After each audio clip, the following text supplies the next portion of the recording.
James Paul Goforth, known as JP, came to Chapel Hill in 1968 to attend UNC from Statesville, North Carolina. As an undergraduate, he began working in real estate, and by the time he entered UNC Law School, he had already started his construction firm, Security Building Company. In 1976, he formed Goforth Properties to develop subdivisions which would include Stone Ridge, Village West, Ironwoods, Falcon Bridge, Northwood, Sedgefield, and Coker Hills. Goforth was a phenomenon, dedicating almost every waking hour of his day to his business. And by the early 1980s, JP owned Triangle Millwork, Chapel Hill Grading, Voice Supply, and Chapel Hill Electric, all of which supported his growing empire, employing hundreds of people, either directly or through construction projects. In 1984, JP expanded to buy and develop the Landfall subdivision in Wilmington, North Carolina, which initially was a huge success, but an economic recession brought on by a real estate bubble crashed the housing demand, particularly in the high-end market. Goforth had huge land investments, big bills, and little cash, and with complications from kidney surgery, he was no longer able to dedicate himself 110%. Things then got worse. The Orange County District Attorney began to investigate his business, and his investors encouraged him to take out a $12.5 million life insurance policy. At the age of 49, he tragically took his own life. Goforth was Chapel Hill's greatest developer, creating thoughtful, meticulously designed, and beautiful homes and neighborhoods. He was a genius at siting each home perfectly on the lot to maximize views and protect native trees. His homes, particularly the early custom homes, were exceptionally built and are still prized in today's market. My name's Jim Craig, and I started working for a security building company in the late 70s. And I came on board because of John Couch. He and I were always good friends, and he was working there then and needed help. So I came in, and immediately things were really upscale and moving fast, and it just went real well. All the times I was there twice. I went through the first time for about 4 years, got a little burnt out, left for 2 years, came back for 4 or 5 years, and stayed pretty much till the end of the company. And it went really well, and we did a lot of houses, did a lot of night work, did a lot of everything. And it was a good company, it was a great company. I still deal with a lot of people from the company, and it worked out really well. I'm Tom Hefner. I met JP in 1971 when he built a house for my wife and me, and over the next 15 years or so, we built 10 or 15 speculative houses together and did a couple of small-scale commercial developments. And then the last 3 years he was in business, I actually worked for Security Building Company as their sales manager, and then stayed on after JP's death to help wrap up the affairs of the company. I'm Leon Myers. I went to work for Security Building Company in the fall of 1975 as a carpenter, hired by Dick Pickard, who was a fixture at Security Building Company for the entire time the company was in operation. I worked as a carpenter for a couple of years, and then as a superintendent for the rest of my time at Security. And I left there in May of 1982 to start a business. JP was a remarkable person. He was the engine of that entire operation, and his sales ability and the way he was able to coordinate all of everybody who was involved with the company was really what made it happen. Hello, my name is John Couch. I went to work for Security Building after leaving City Planning and Architectural Associates in 1975. I had a tenure there until 1980 when I left to start another business. Working with JP was the most delightful experience in a manner of speaking that I can ever imagine. If I was there at 11 o'clock at night, JP was there at 11 o'clock at night. If I was there at 5 in the morning, JP was there at 5 in the morning. He had the most uncanny ability to get a lot of things done in a short amount of time, carefully coordinated, always on time, with a lot of happy customers all the time. So it was quite an experience. When I first met JP in the early 70s, Security Building Company was already a dominant building force in Chapel Hill. And I think the reason for that was just the strength of JP's personality and his work ethic. He started selling real estate for the Herb Holland Company when he was in law school.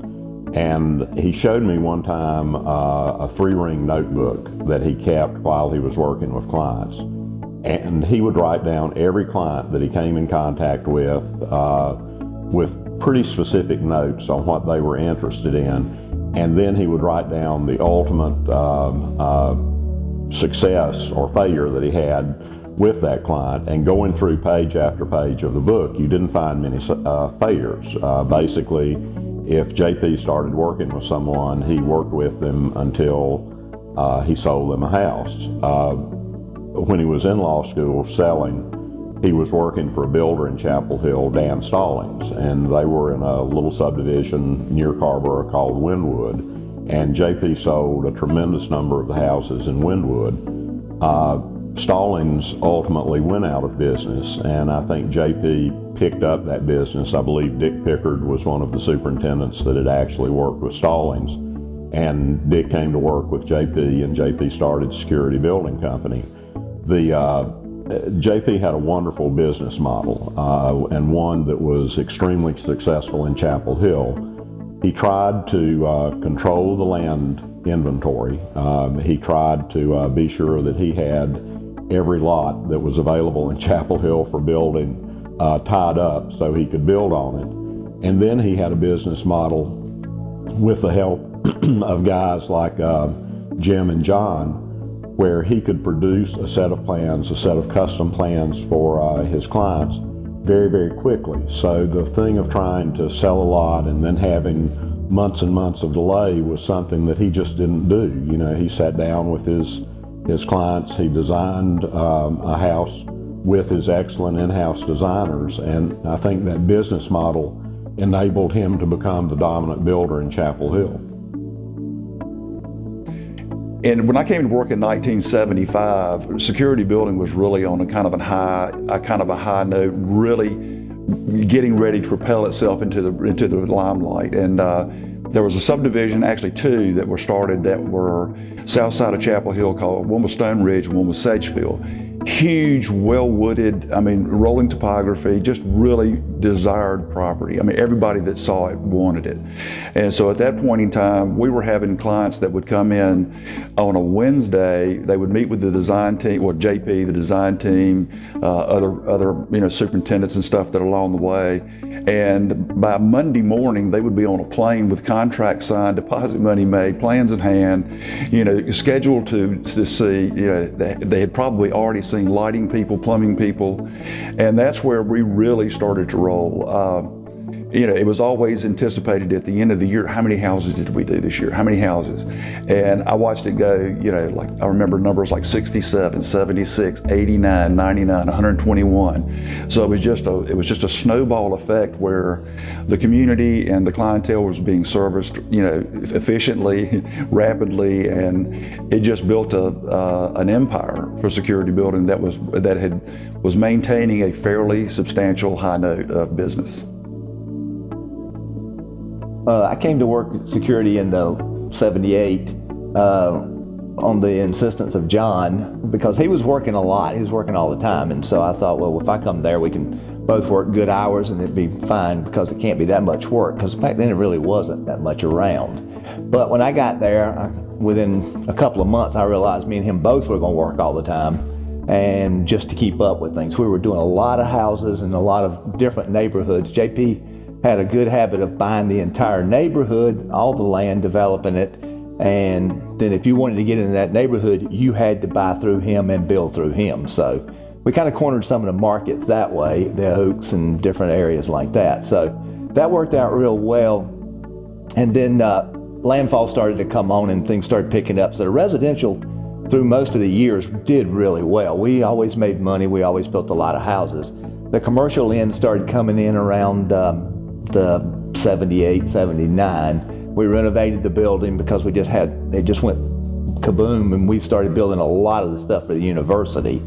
We built the second floor on the building that much larger than what it was, and we housed an entire commercial division. And they had a lot of ups and downs with the buildings in the university. They lost some money here, lost some money there, made some money here. But through all of that, the residential section just kept going pretty strong. I don't ever remember any downfalls in the residential. I remember a lot in the commercial end. One thing that was really interesting about JP is that from my perspective, and I think a lot of people's perspective, he really wasn't interested in the money. He wanted to do quality work. He wanted to do a lot of work, and his lifestyle, he had a beautiful house on Mount Bolus that he had renovated from way back in his college days. I think I did 3 renovations to it, and or additions to it. And but he had all the toys. He had all the electronics. He had a nice sailboat down in Wilmington. Just a lot of really, really good things, but his drive to be the best at what he was doing in the development of the business, he never used it. I remember one occasion where JP invited 8 of his friends up to somewhere in the Northeast, in the Boston area, and he had his captain sail the boat up to be with his guests, and he would be alone, and they were up there 10 days and he never showed. So that's just the kind of person he was. It was really the pursuit of perfection, and not necessarily just the astronomical monetary gain that I know that he experienced. I remember back in about 1980, JP bought a lot of land down in Wilmington, which everybody was wondering how we were going to do stuff in Wilmington because we were so busy in Chapel Hill. But he made it all work. Everything worked out just fine. We ended up doing a lot of flights to Wilmington. We had our own sales company in Wilmington. And so there was a lot of weekends that I would get a phone call on Saturday afternoon. I'd meet him at the airport on Sunday morning. We would be in Wilmington all day Sunday, signing 2 contracts with people at the sales center with the salespeople. We would fly back Sunday afternoon, and Monday afternoon there was a set of plans headed back toward Wilmington for new houses and landfall. Landfall came around pretty quickly. It got developed really quickly. Houses went real well down there. It just seemed like the Wilmington market was ready for something like that. There was a lot of people building retirement houses and more of that than anything else at the start of it. I remember JP came to me and said we needed to do a clubhouse. Well, that was something I had never done, was a clubhouse, but by the end of the next month and a half, there was a clubhouse set of plans done, and construction was getting ready to start, which everything went really well, and it went really quickly down there. It was a lot of self-involvement on JP's part. He just spent a lot of weekends down there and really kept that moving with everything here in Chapel Hill. So really nothing suffered by him being split between two completely different cities. The Pembroke Jones estate outside of Wilmington, actually between Wilmington and Wrightsville Beach, was a 1,000-acre plus site that had been owned by a number of years by the Pembroke Jones family.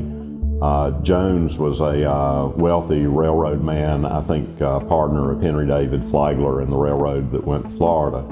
And they had this beautiful piece of property on the Intercoastal Waterway that they used as a hunting lodge. There was a very elaborate home there that had burned, I think, probably 10 or 15 years before JP bought the property.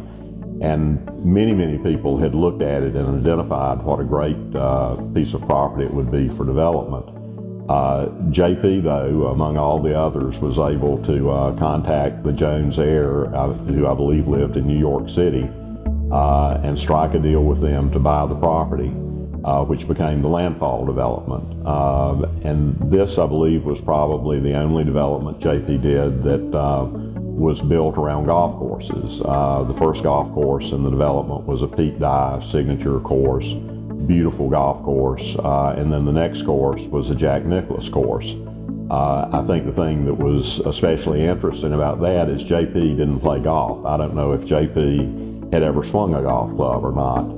And I remember At one point after the Nicholas course was finished, it may have been at the opening of the clubhouse, Jack Nicholas was there, and the Weyerhaeuser representative who had been involved in the development was a golfer, and Nicholas came up and said, this has been quite an experience. He said, I've designed a golf course for a man who's never played golf, and the other one who's probably the worst golfer I've ever played with. Despite their lack of ability, I think JP's vision came through again, even though he had never designed a golf course, had never played around with golf. He had this uncanny ability to kind of know where the golf course needed to be in relationship for the lots. And as a result, I think Landfall was a premier development and still is.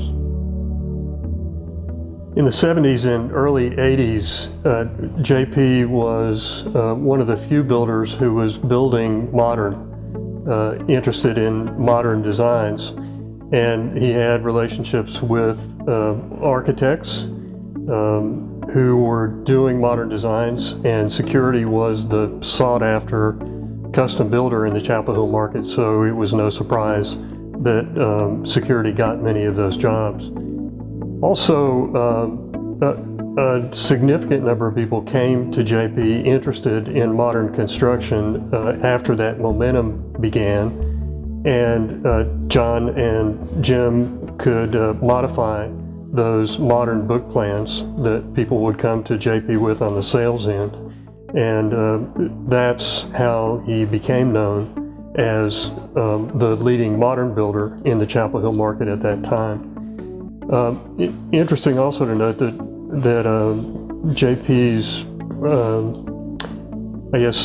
ability to connect with people was really important in his success, both on the sales end and on the production end. Hundreds of people literally were affected by the Security Building Company operation and the land development, from grading contractors to carpenters to electrical contractors on the production end.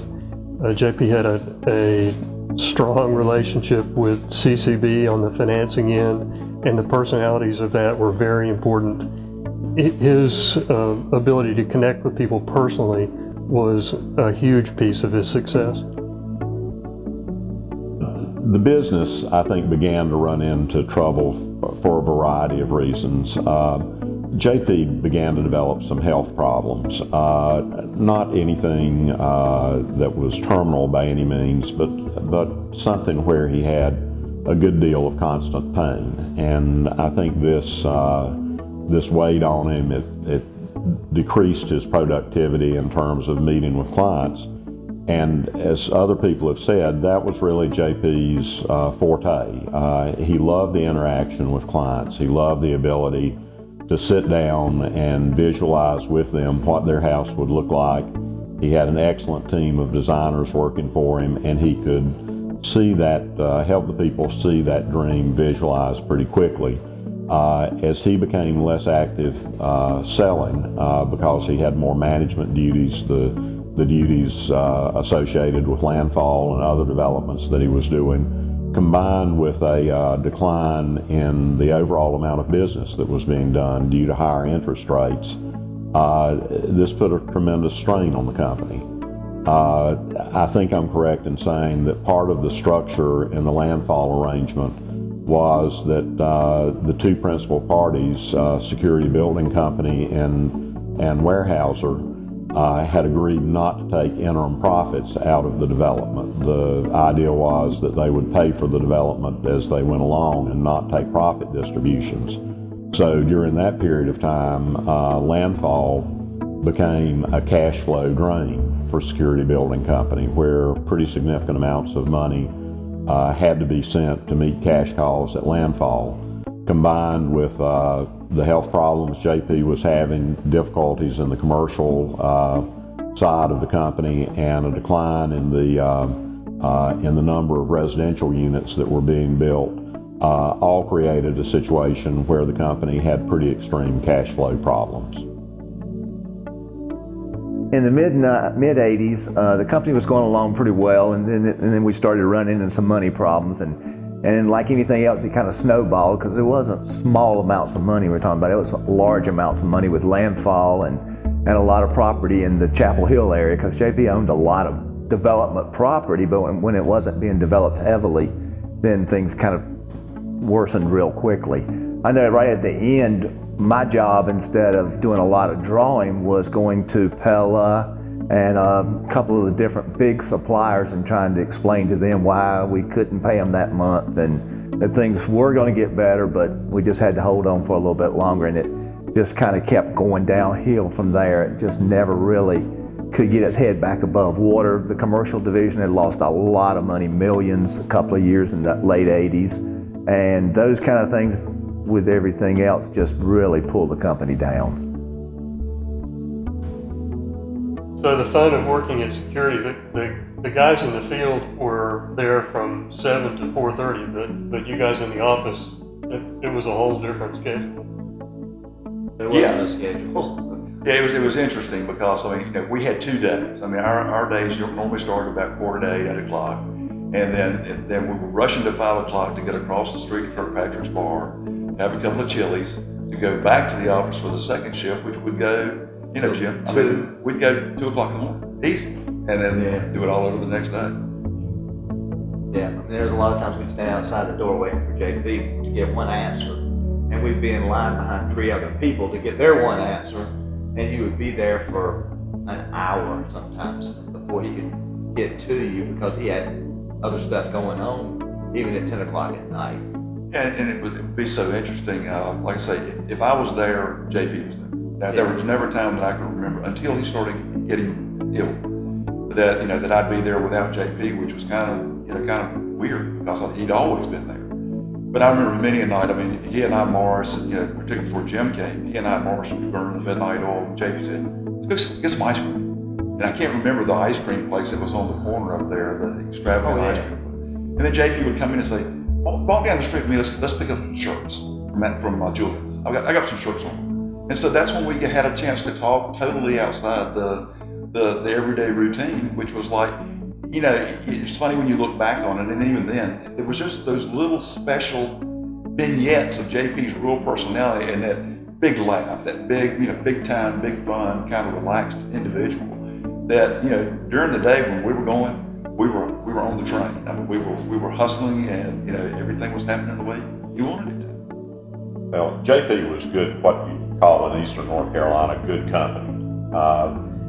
He was genuinely a nice guy, and as some of you mentioned earlier, he was a Iredell County farm boy without a whole lot of pretense. He was obviously a very intelligent person, but he was not by any means ever a pretentious person, and being around him generally was fun. You mentioned the laugh. My office was next to the conference room that he used, and I remember sitting there, I think Jim probably was in there too, and you hear the beginning of JP laughing, and then you hear him laughing a little louder, and then you hear him just guffawing, and we'd look at each other and say, "Well, they've signed the contract." That's a sale. I used to say, "Ka-ching." We knew what was going on. But all of us went different places with him. We went to home builders conventions with him, and he was great fun to travel with, great fun to be around. I know before I worked there, he had a beautiful place at Figure 8 Island, and he would come down to our little shack at Wrightsville Beach, and would just come in and sit around for a couple of hours and chit chat and maybe go ride bikes around in the area. But and a lot of times you'd find out that he had important company at Figure 8 Island. But he had come down just to kind of slum at Wrightsville Beach for a little while. I remember there was one Friday afternoon. He came to me, and he knew Pam had real good friends in Florida. And he came to me on Friday afternoon, and he said, "Look, I'm going to be flying to Florida tomorrow. You guys want to go? I'll drop you off wherever you need me to drop you off." So we show up at the airport Saturday morning. He puts us on a Learjet with him and a couple other people. He drops us off halfway down to his destination. He lands, drops us off, takes off, and goes back down to Boca to his sailboat. And then that next day, stops, picks us up, and brings us back home. And so it was just like a trip. And those are He the didn't have to do that's it. where his enjoyment of money came in. Yeah, It wasn't exactly. it wasn't something that he was just driven. He was never at Figure Eight out, and when he was, it was always with friends. I mean, the times I went to Figure Eight on the weekend with him, there'd be 8 or 10 of us. It was just the most fun you could possibly have, and it was totally relaxed. And I don't recall us ever discussing business at Figure Eight. Not to that degree. What if it was business? It was like, John, come here. I want you to put an addition over here in the house next year. Yeah. There was always something. He was generous with his friends and also with his team in the business. That's for sure. Yeah. He flew my family, my young family at that time, to a family reunion in Georgia. Just a deadhead sent the pilot in the plane to take us down there, and he had no reason to need to do that. It was just being a good person. But I think that's the way what- he did use his money. He used it to keep a lot of us happy That's for sure. and just do stuff for us. Yeah.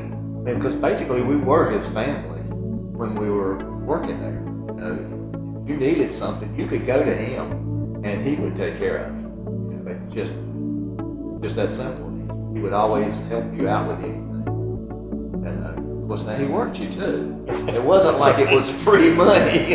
It wasn't a one-way street kind of thing. No. But the one thing I can speak to is like when I had been wanting to be an architect since I'd been in the 7th grade. So when I went to school, I got a great job with CPAA, and we're roommates. And so then when architecture started slowing down so much in 73, 74, when the economy was bad, I knew I was going to be farmed out. So I wanted to go find something else. And I said, well, I want to see it from the contractor side. I hear all these architects bitching at contractors. I want to hear contractors bitching at architects. And so for me, that was an experience that, it was invaluable because I did have the opportunity to see it from both sides. It instilled a work ethic in me that was like, I still work the same hours today, but I don't have JP there. It's kind of interesting. I do miss the laugh, in the time back then. And the one problem Chapel Hill is having right now is there is no new stuff. There is no new land. There's no land. There's no land left. Yeah. There's no lots left in Chapel Hill. There's plenty of land left. There's no motivation on the part of Chapel Hill policy people to build it. To let- Don't you think that's right? I think that's exactly right. You're probably the only one developing stuff in Chapel No, Hill. I think there are other people, but what you're seeing now is so much of the development impetus is going away from Chapel Hill, even now to Hillsborough, and so much of it has gone to Durham, Pittsburgh. Exactly right. That there are limited opportunities in Chapel Hill, and plus they're not the builders. There's not a JP in Chapel Hill anymore. Well, and the interest of the majority of people in Chapel Hill that have any control of anything is they don't want it to grow anymore. They want it to stay just like it is. They're happy with a little small town feeling. That's as far as they want to carry it. That's true. So if you're trying to get something past, it just bogs down, and it's really tough to even get any land open. Like that. And I think JP's legacy is basically that he led a dynamic that will never be recognized again. It was a dynamic that no builder would ever, even if there was the availability, would ever be able to take it on like JP did. And it was the glory days of building. That's right. Yeah. The 80s. Chapel Hill was 80s, right. Timing was perfect. There's no doubt. But if it was able to happen today, you're not going to have that JP personality driving, like I say, that amenable to just loving his clients. You really felt a genuine attachment to Goforth working with. Yeah. And everybody there. Yeah. I don't think you just don't see that as much anymore. Now, so the legacy is a whole lot of houses and a whole lot of buildings and a whole lot of neighborhoods, a dozen probably neighborhoods that weren't there before. Yeah. And I think part of the legacy too is impact on the residential construction business that remains in Chapel Hill. I think at least part of it is motivated to a standard that it might not have attained without the place that JP wanted to lead everything that he did. It was really, it was very interesting back in those days when we had the Guthrie's and the guys who were building those houses. Even Leon, when he started, Leon brought a level of carpentry to security that had never been seen before. And but those guys, we were quality building houses. They were all stick frame. They were all, I don't even remember rarely ever seeing a truss. Yeah, they were all over engineered. Yeah, you And still it really was no back before problem. pneumatic tools, as I That's right. recall. Yeah, Exactly. yeah. Hand nailing. And see, I do a lot of additions right now in the Oaks and a lot of different places of our houses. And the one thing that everybody has in common is they really want it to be a Goforth house. I mean, you know, that if it's a Goforth house, they feel like they've got the best house in Chapel. That's true, and it Just- still stands. Yeah. Everybody will always go back. I mean, even prior owners, subsequent owners, they're probably Goforth house. Yeah. It had its own little sterling ring to it. Well, you see it in real estate ads. Oh, If you yeah. look in multiple listing Yeah, that's true. descriptions in neighborhoods, Goforth Contemporary, Yeah, that's Goforth House. Yeah. And these are from realtors who were barely alive when That's exactly JP right. was building. But just as you said, they recognize that quality. I think the other thing of the legacy that's interesting that you just never see today, there was that uniformity and consistency of quality. JP could build a 1,200 square foot house and it still had the same foundation. It had the same Pella windows, the same framing, That's right. the There same was no structure compromise on that the a base. 5,000 square foot Yeah. house would have been. There was no differentiation really in specifications And that at was all. really appealing to people that were building smaller houses because they knew it would be the same specs, the same attention to detail that would be on the largest home we ever built. And I think as a real estate developer too, being one myself, what I learned from JP by observation You're still and seeing, using it, and I still use it, Yeah. and it's still very, very sound. You know, if you drive through his neighborhoods, they all have a great feel. You know, they're sensitively laid out, and trees are saved, and the houses are sited properly. You know, JP had this great knack of being able to put a house on a lot in the right place, you know, for it to have the right orientation, the right grades and everything. And I think that's why when you drive through his neighborhoods today, you recognize a Goforth neighborhood. I think the thing I remember most about JP was really just the work ethic. I mean, you know, I've always been, now as a boss, you know, if I don't expect my employees to do anything basically that I won't do. And I think JP was the same way. I mean, when I was there, you know, I knew he would be there in case there were questions. That it's just that work ethic that was so vital to the success of the company and to my role with the company personally. So you know, that's what I remember most about. Yeah, I remember like it didn't matter whether it was 8 o'clock in the morning or 11 o'clock at night. He was always the same, even keeled, good mood. And he was just glad that you were there. And if you got in to see him, or when you got in to see him, it was all about you at that point. It wasn't, he was on the phone with other people and all. He sat down, he took care of everything that you needed discussed. And then, of course, he was done with you at that point because there was somebody else in line waiting outside. But while you had him, he was all yours. And he was just the easiest going person. He just never seemed to get upset about it. One of the things that I'll remember is that he was kind to everybody, to normal people, as well as the Keenan Flagler crowd, and was pretty comfortable in both settings. Absolutely. And the guys who worked for him respected him for the effort that he put into the business, and also for the way he treated them. I agree. I think the work ethic, there's no one who worked harder than JP.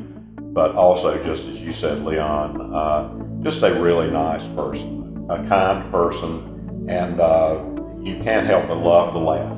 You know, just the sincere, hearty laugh.